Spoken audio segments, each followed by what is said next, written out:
नमस्कार दोस्तों, स्वागत है आपका हमारे चैनल पीक पॉइंट पर।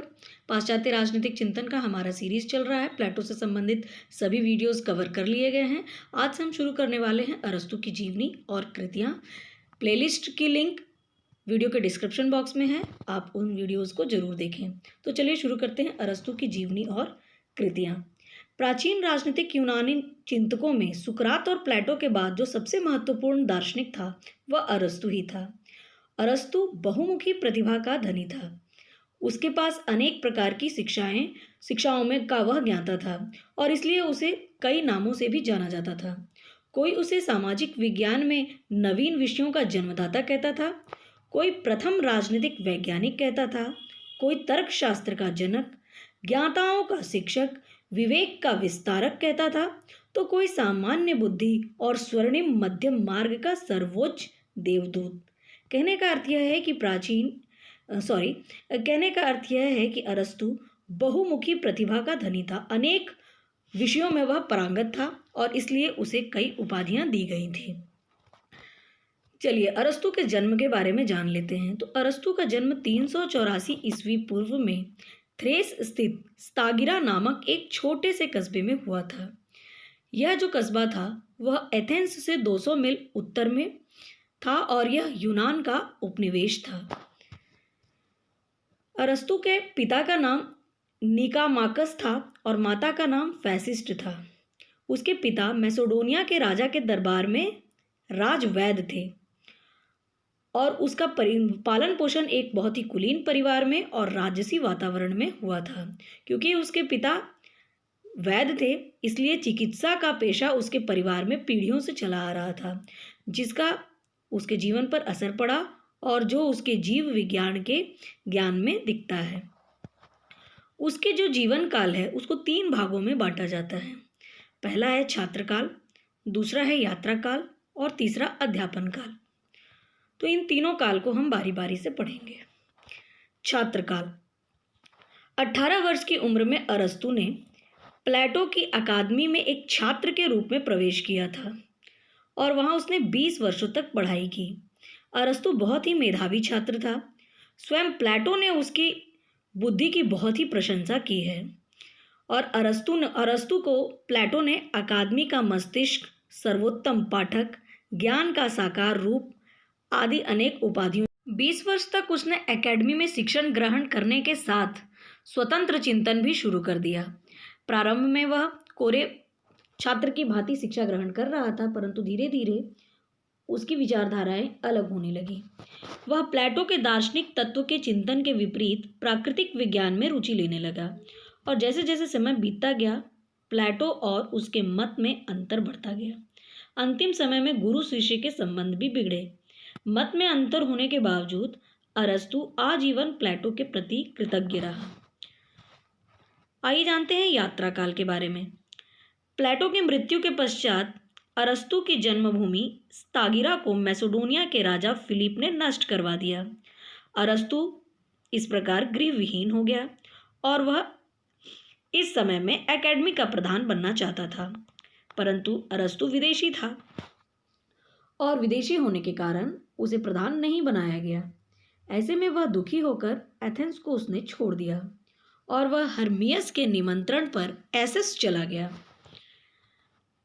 वहाँ उसने शादी कर ली। 3 वर्ष तक रहने के बाद उसने हर्मियस की भतीजी पैथियस से शादी कर ली, जिससे उसे एक पुत्री प्राप्त हुई और कुछ समय पश्चात उसका पैथियस का देहांत हो गया।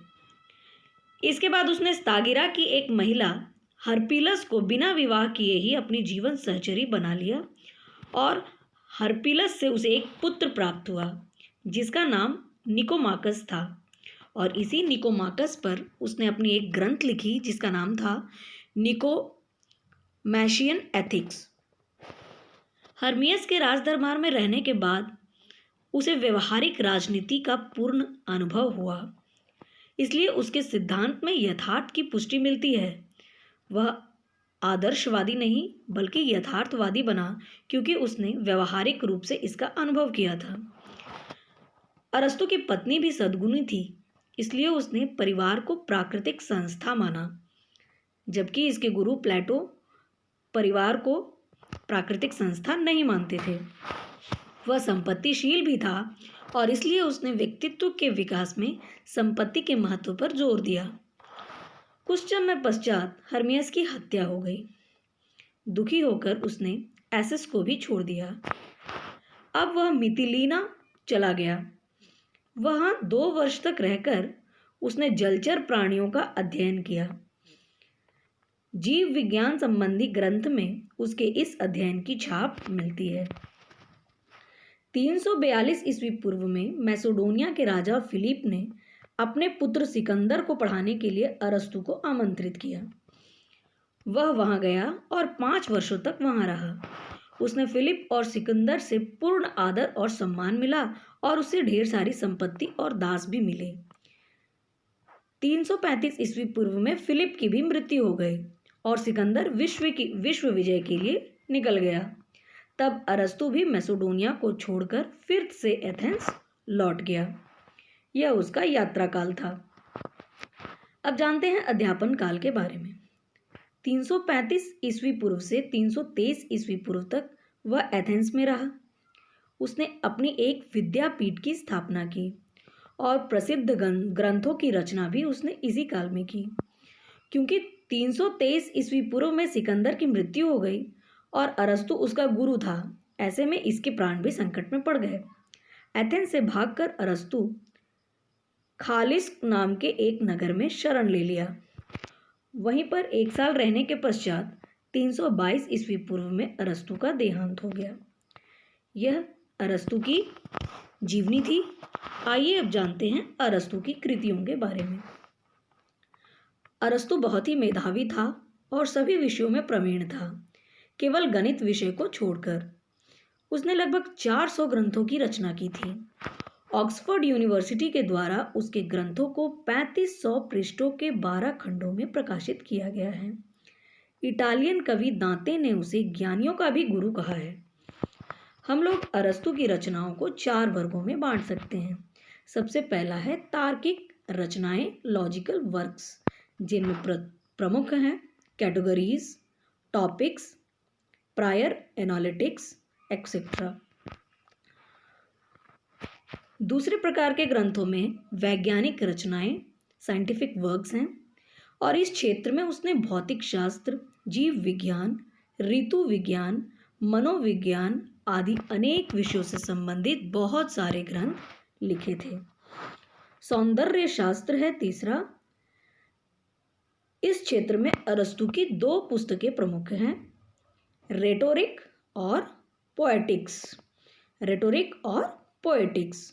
और चौथा है दार्शनिक रचनाएं, फिलोसफिकल वर्क्स।